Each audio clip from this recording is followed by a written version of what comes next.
Hello everyone and welcome to my channel. This is the 71st part of What If Deku Was a Magical Girl Mascot, Quirk, Magical Girl Mascot. The author of this great fanfic is Emma. I will leave links to them and original story in the description. Chapter 71, Raid Plans and Chisaki's Questions. Izuku didn't tell Eri what her quirk was yet but promised her he would. However, it wasn't a curse. He just wasn't sure how to yet. He also noticed that if talked to Eri telepathically, the energy of her quirk copy started to return faster. He at point asked her to transform for a bit. And he felt it return faster as well during that brief time it was transformed. Why did I need to transform? Asked Eri. Something to do with your quirk, said Izuku. Don't worry, it's not bad, it's actually good for the future. Eri just nodded. Of course, they also had to talk about something. Namely, what some of their plans. We can't murder him, sighed Izuku. He can't get away with his crimes, said Tenya. Tenya, I thought we went through this. Murder isn't the answer, said Izuku. Achiko nodded in agreement. Yeah, but this asshole did worse, said Katsuki.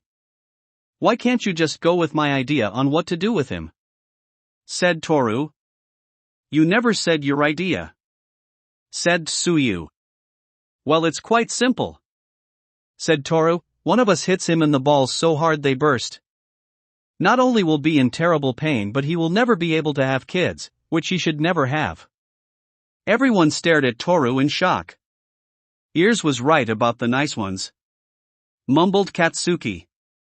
What, it's not like I would chase him down with a bazooka or something, said Toru. Why would you say that? Asked Achiko. I don't know, it just popped into my head, said Toru.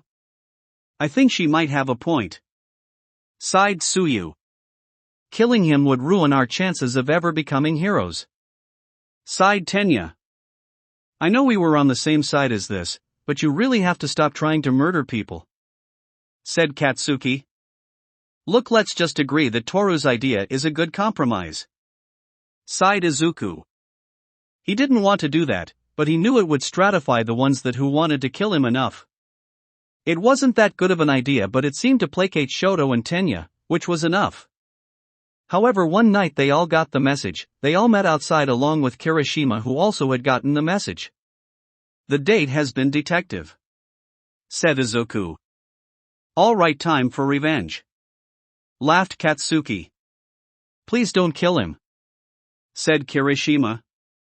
Oh, we didn't tell him, said Toru. Don't worry, we came up with a compromise to agree on if anyone had the chance, said Tsuyu. What is it? Asked Kirishima. It doesn't matter, laughed Achiko. You don't want to know, muttered Katsuki. Kirishima just sweat dropped. The next day they were having a meeting. So there is a reason why this took so long? Asked Rocklock. Sir Night-Eye sighed. The reason is simple, I needed to figure what the reaction is, he explained. What do you mean? Asked Rocklock. We took away his source of the bullets after all, said Sir Night-Eye. Thankfully she is safe, said Izuku. Are you sure? Asked Rocklock. I'm sure, said Izuku. Still his reaction, it's been discomfort to tell what it is, said Sir Night-Eye. You haven't been able to see inside? Asked Rocklock. No, sighed Sir Night-Eye. So you're thinking he might be targeting Midoriya? Asked Aizawa. Izuku paled. If he learned what Izuku's quirk is, said Sir Night-Eye. The problem is that everyone knows what his quirk is, said Katsuki. He didn't know when we first met, said Izuku. But he probably would have found out shortly afterwards, said Sir Night-Eye. Izuku nodded. The problem is that we realized that we needed him for the fight, sighed Katsuki. After all, there was the All Might plan if things looked really bad. Izuku sighed, hoping it wasn't that bad. By the way, said Fat Gum. Izuku looked at him, knowing it was about him. How is she? Asked Fat Gum. Izuku brightened. She's doing very well, said Izuku. She's getting used to UA, but she's really happy. Fat Gum smiled and nodded. Still, Izuku couldn't help but to worry what might happen during the raid. Hopefully it was nothing. Days beforehand, Shisaki was angry. He sat in his office trying to appear calm, but Eri was gone. The cornerstone of his plan was gone. And unlike last time, no one knew what happened. It was like she disappeared from thin air. He had killed her current caretaker for losing her. However, he knew it had to do with that necklace. A necklace that he was sure had something to with that quirk. At first he didn't care, in fact he liked it. He realized he could harvest more from her because of the necklace. The necklace healed any wounds that remained after he revived her. She was completely healed, even better than what he did. But now she was gone. And he needed answers. He decided to call in 2 new allies. The League of Villains lent Toga and Twice, the man in the gray mask and suit. There's a young hero that I hope you can get me more information on, said Shisaki. Why are you asking us? Asked Toga. I figured you might have your ear out on these things, said Shisaki. What does he look like? Asked Toga. He has green hair, rabbit ears, and can transforms in a small animal, said Shisaki. Both of them looked at him like he was crazy. You don't know about that guy? Asked Twice, then said in another tone, I can't event right now. What does that mean? Asked Shisaki. Does his animal form look like a stuffed toy? Asked Toga. You know about him? Asked Shisaki. How do you not know about him? Yelled Twice. Yeah, that's actually pretty stupid you don't know about him, said Toga. What does that mean? Asked one of Chisaki's men in the room.